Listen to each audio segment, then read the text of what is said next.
Microsoft Research has released a new study, a new research study, I use the air quotes there, focused on pronoun usage in workplace software. This is a very real thing that they just spent real good money on at one of the world's largest software companies. And the team behind it has been focused on the sexuality of young children. Now, if a whole bunch of you are going, whoa, whoa, whoa, what now? Say what now, Lunduke? That sounds crazy. It's all real, and they're all real proud of it, and it's really, really friggin' weird. This came out of Microsoft Research. Now, many of you are thinking, Microsoft Research, shouldn't they be focused on operating systems and compilers and things of that nature and the future of computing? No. They're focused on pronouns and the sexuality of young children. Now, many of you... this is ridiculous. Many of you will also remember a news story from a few months back where Microsoft supposedly had laid off a huge number of their diversity, equity, and inclusion staff. This was all over the news back in July of this year. Oh my gosh, Microsoft lays off DEI. Microsoft gives up on diversity, equity, and inclusion. No. As the Lunduke Journal reported back in July, that really didn't happen. What happened, in short, was that Microsoft laid off, among many layoffs, because they were doing a bunch of layoffs, one small DEI team. One small team. The rest of the DEI departments across all of Microsoft remained in place. And in fact, at the time, Microsoft made a statement that they were redoubling their efforts around diversity, equity, and inclusion, right? So they were actually increasing their efforts on all of this, not decreasing it. It just so happened that a handful of DEI people got caught in a wave of much larger layoffs. Again, though, all of the other news outlets reporting on this should have checked with the Lunduke Journal, because the Lunduke Journal actually knows. I actually checked in on it. So if you see stuff like this out there, if you see big sweeping, oh my gosh, this company's making these dramatic changes in the tech industry, check with the Lunduke Journal first, because oftentimes it's bubkas and the Lunduke Journal gets it right, as usual. A little bit of background here on exactly the research that Microsoft is doing, because this is a little bit crazy. Last year, we broke the story about the Microsoft research paper. They made a white paper that they paid an outside firm to create for them that had, as part of it, a focus on gender transitioning young children, including toddlers as young as 3 years old, and creating a large amount of internal corporate help to help parents who were Microsoft employees to get their children sex change procedures and the like, drugs and operations and all that sort of thing, including as young as 3 years old. So Microsoft has been really heavily focused on not just diversity, equity, and inclusion, but some pretty strange and funky things for quite a long time now. They've been focused on weird sex stuff related to 3-year-olds and whatnot for years, and that doesn't seem to be ending. Now, this new research paper that came out wasn't so much focused on that, but the team itself was. Now, the research paper is, quote, Pronouns in the Workplace, Learning Inclusive Software Design from Real-World Experiences. And Microsoft, to go along with this research paper, this just came out December 30th. So today, this morning is when it came out. And which is not, December 30th is not a great time to release something if you want people to notice it, right? So they released this wanting people to not notice it. So that means that at some level, the people at Microsoft, they know this is not going to go over well. So they tried to sneak it in between Christmas and New Year's and hope it just flew under the radar of other news and people being on holidays, which is fascinating. And they also created a video to go along with this research paper. And I watched the video. I'm not going to play it all for you. You can go see it on Microsoft's website or their YouTube channel at Microsoft Research. I'm not going to subject you to it because it's brutal. I really, really hated having to slog my way through this video. The voices, the words, all of it was awful. I went through and cherry-picked a few quotes so that you could get an idea of exactly what's in it. First, it's called Pronouns in the Workplace. And I'm going to read this quote here. Western culture has traditionally treated gender as binary. Someone has either a male or female gender and it stays the same over time. Well, yeah, because that's how it works. That's how it works. Everyone who's taken middle school biology knows how gender works. It's male or female. They go on to say, however, oh, there's a however. However, this doesn't capture the whole story. Gender expression is contextual rather than being a stable, unchanging characteristic. It can shift and evolve over time. Now, again, this is from Microsoft. As I'm going through and reading this to you here, every single time I show you a little bit of the video, a little bit of the quotes from it, remember, this is the company that makes Windows and Microsoft Visual Studio and a whole bunch of web services and Xbox game consoles. This is crazy. This is absolutely crazy. They continue. This is the slide for this one says shows non-binary, they, them, she, him, trans, gender. It has a whole bunch of, they like to throw a lot of words about non-binary and trans at the screen in this video. Quote, for example, a person who identifies as non-binary, neither male nor female, or a combination of both, or trans, where their gender does not match the sex assigned to them at birth, might use different pronouns and different contexts depending on where they are or who is nearby and how safe they feel in the workplace. Now, some of those things don't make any sense to me. I don't know how you can be a little bit of both. At this point, it feels like we're getting into quantum computing territory where you have a qubit, and a qubit is like neither on or off. It's like a bit, but it could have like a million different states. It's a little bit on, it's a little bit off. This is the same sort of thing. Apparently, you can be a non-binary and you're a little bit guy and you're a little bit girl, and I don't know what any of this is. It doesn't make a whole lot of sense to me, but that's what they're saying here from Microsoft Research. Quote, when someone is misgendered, meaning they are referred to with pronouns different from the ones they use, it can be distressing, difficult, and awkward. Again, this is from the same organization within Microsoft that develops new operating system kernels. To investigate pronoun sharing at work, an interdisciplinary team of anthropologists, gender studies scholars, and software was assembled. Quick, get your crack team together to study something. What are we going to need? Well, we need software developers. Yes. Anthropologists. Okay. All right, let's get some anthropologists in here and some gender studies scholars. That's a cool combination. Neat. Neat. I don't know what you're going to do with that group of people. They then proceeded to have a study where the study consisted of 56%. So they went out and talked to people, right? The people they talked to were 50% trans or non-binary, 23% LGBTQ plus cisgender, and 18% straight plus cisgender. So that was their group. Now, here was the crazy thing about it. As a scientific study from a research department at Microsoft, they did not have a consistent set of questions they asked people. They asked open-ended discussions. They just went and chatted with people, right?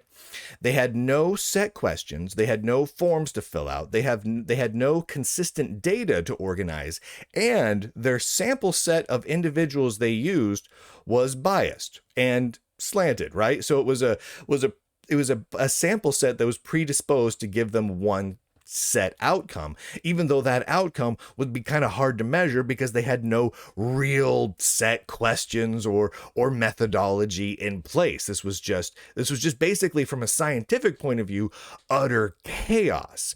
This was a little bit less sciencey than a Red Robin mixologist. And I don't say that to disparage the good mixologists at Red Robin, but let's be honest. This study that came out of Microsoft Research is about the least sciencey study I've seen in a long time. Let me go read you the top, the little opening sentences here from the study.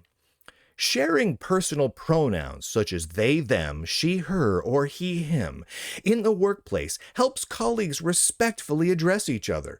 Many companies currently seek to design and implement new software tools to facilitate pronoun sharing among employees. This paper analyzes the social processes of communication about pronouns in the workplace and identifies the best practices for creating and using workplace pronoun sharing software. We conducted 78 semi-structured meaning there was no structure, qualitative interviews with various stakeholders involved in the launch of pronoun sharing tools and workplace collaboration software, including transgender and queer people, HR and IT professionals, and LGBTQ advocacy organizations. Oh, okay. Again, mixology. It was I would far more trust a ragtag group of mildly intoxicated Red Robin mixologists to put together a scientific study than what came out of Microsoft research here. I'm just going to read a few more little tidbits here because honestly, some of them are both funny and ridiculous. Quote, the most awful tool, speaking of a piece of software, that I can imagine actually getting built would be something that infers pronouns and then discloses them without proper control over that. This is them telling us what the most horrible piece of software could possibly be. The most awful piece of software in history, in the world, is not one that sends people to their death, is not one that crashes the nuclear reactors, is not one that discloses all your personal, private, financial information and is easy to hack into. No. The most awful thing is one that infers pronouns. It's the most awful thing ever. Okay, all right, sure. That's the most awful thing. Quote, success should be measured. Talking about success here is whether or not building pronoun sharing features into the software, whether or not it's successful, should be measured by how well pronoun sharing features support self-expression and user safety, not by feature adoption rate. So what they're saying here is software is not successful in their world if more people use it and more people like it. It's successful if it meets certain pronoun sharing requirements.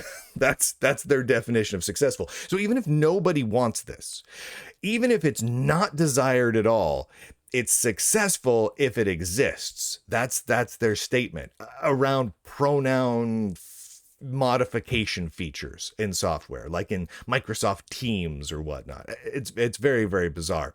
One more quote from this because it's utterly ridiculous. There's a lot more crazy quotes if you want to go watch it. If you want to read the paper, I don't recommend it, but it's there if you want to read it. It'll make your brain ooze out of your ears. Quote, pronoun sharing is never over. Like that's a threat. Okay, I gotta start over. Pronoun sharing is never over. New mixes of people and places can require rethinking how we read others' gender and what we share about our own gender identity, end quote. What? That is the least sciencey thing I can possibly think of. Okay, start with, yes, pronoun sharing is never over. Clearly is a threat. That's like them basically declaring, it's not over yet. You will be subjected to more pronoun sharing whether you like it or not forever. It never ends.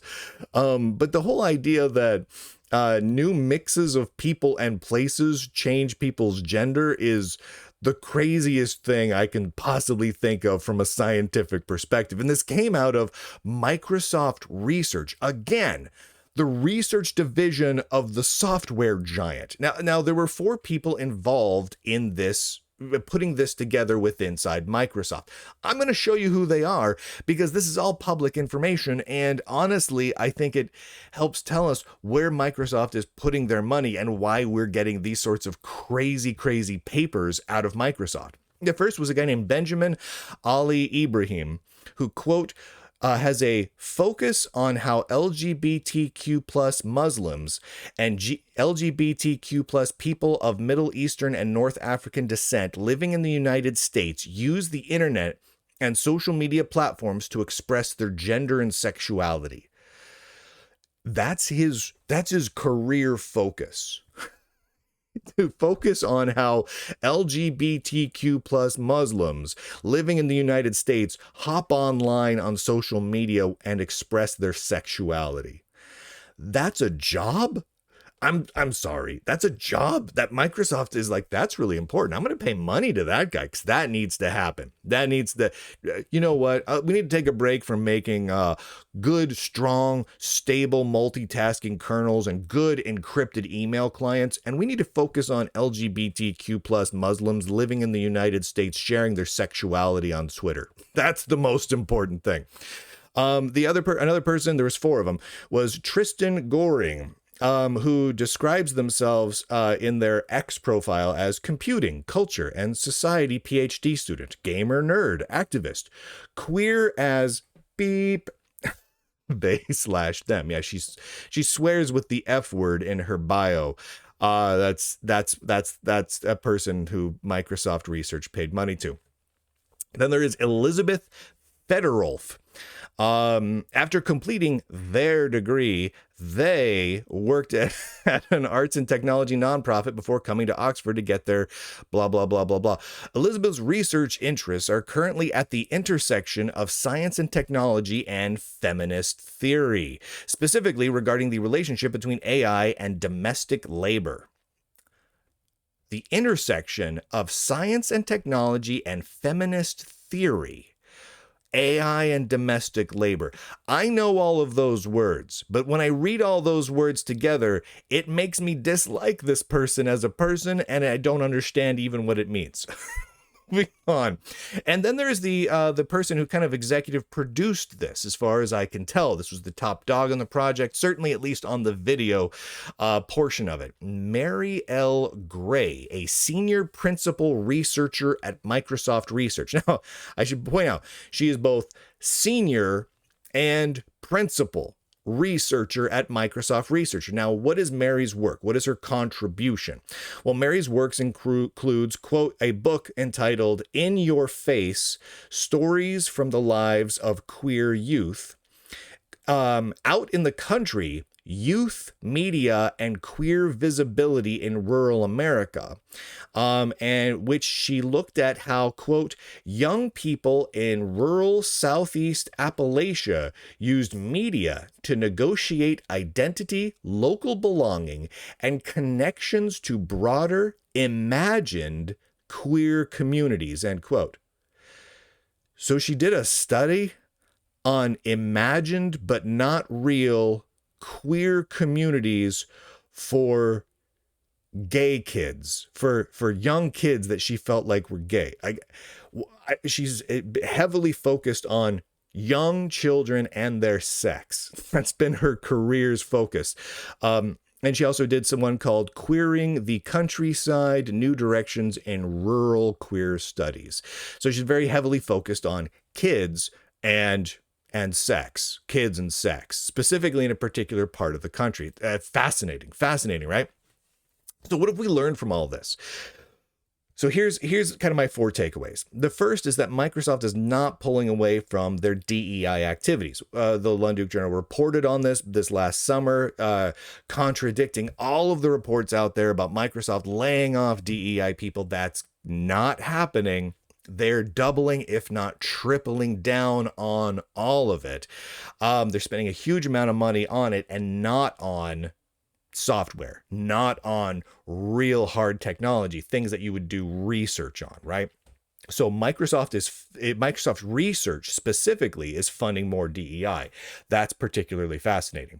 A third thing I noticed was that Microsoft is still recommending, I did some looking into this, still recommending gender transitioning young children. That study I talked about, that white paper that we released a expose on, if you will, last year, that still seemed to be in place. Microsoft is still encouraging and providing resources for Microsoft employees to gender transition their 3-year-olds. That has not been redacted, rescinded, that is still being distributed internally. And it appears that Microsoft has been promoting individuals to senior principal researcher positions, which have been focused on the sexuality of queer children. It's fascinating. It's fascinating that they're focused so heavily on the sex of little kids. It's very, very bizarre. I don't know. I don't know what to make of all that, but I don't like it. I don't like it one bit. I just don't like it. Now, a lot of you out there are going to be watching all this and watching my views on this, and you're going to want to stab the screen with a knife, and you're going to want to break your computer and toss it through the plate glass window in front of your house. And I get it. I'm not asking other people to have the same views on life and politics and faith and so many other things that I have. But I think it's important that we recognize what is exactly happening here at Microsoft, at one of the world's largest and most important software and computer and video game companies. They're heavily focused on things that are decidedly not technical, right? They're heavily focused on things that are not the norm, right? So we're talking way outside the norm here, because most people, the vast majority of people, think all of that stuff is wackadoodle, right? All the stuff that we just covered here is wacky. Most people think that. And that's fine. Whether it's wacky or not is almost not even the point, though. The point is that it has nothing to do with computing, and it is potentially incredibly harmful, especially when we start talking about the gender transitioning of children stuff, which apparently Microsoft still funds people who push that narrative that it is important to gender transition little kids. It's incredibly disturbing. Now, I've heard from many individuals inside Microsoft, many over the last year or so, who do not like what the company is doing in this regard. And some of them have objected to, say, the gender transitioning of kids stuff, or some of the DEI programs, because they're racist and illegal. And we see lawsuits against IBM and Red Hat because of how illegal they are. And so people within Microsoft have objected, and they've told me that, they've had to stop objecting or they lose their job. Right? So there are people inside Microsoft right now that are being discriminated against. And these individuals, the people that are pushing these DEI policies, are not only doing the discriminating, but providing additional ammunition for other people to discriminate against people. It's not a good situation. It is not a positive thing. And it's ultimately detrimental to the quality of the software, because we don't, the more discrimination that occurs, the less meritocracy we have in the hiring and firing of individuals within a software company, the worse the quality of the software gets. That's just a simple concept. So putting aside the morality, putting aside the legality, putting aside the ethics of it all, just simply from a practical standpoint, this has a real clear impact on the quality of the software, of the computing, of the technology that we use. And that is not a good thing. Thank you to the Lunduke Journal subscribers for making it possible for me to do this reporting. Obviously, if I took money from advertisers, if I was sponsored by big tech companies like Microsoft, I could not do this reporting at all. I should also point out, I reached out to Microsoft this morning about this. I have not heard back. I do not expect to hear back. My understanding is Microsoft PR has a firm "don't talk to Lunduke" policy in place, right? They've had meetings about what to do about some of my past reporting because they've feared it so much. And my understanding from, again, the whistleblowers and leakers from inside Microsoft, couldn't do it without you, is that, yeah, they're not supposed to be talking to me at all. Thank heavens, though, some of you are brave enough to get a hold of me back channels. If you go to lunduke.com, you can find all the ways to watch, listen, and read all the work that I put out. It's all over the place. And if you really want to support the work that I do, You can do so via Locals, which is the kind of the preferred way. It's a great community we have going on, but also you can do it via Substack or Patreon. You can even buy year-long subscriptions to DRM-free MP4 downloads of my shows over on Itch. It's all up there on lunduke.com. Go check it out. And thank you to all the subscribers that make it possible for me to talk about these things. And with that, ladies, I'm going to get yelled at for this one. This one was really political compared to a lot of them, but it's important to talk about this stuff. This is the tech industry, man. If this was about PepsiCo, I wouldn't be talking about it, but because it's Microsoft, we've got to talk about it. And with that, ladies and gentlemen, boys and girls, nerds and nerdettes across the inner tubes, I do declare, end broadcast.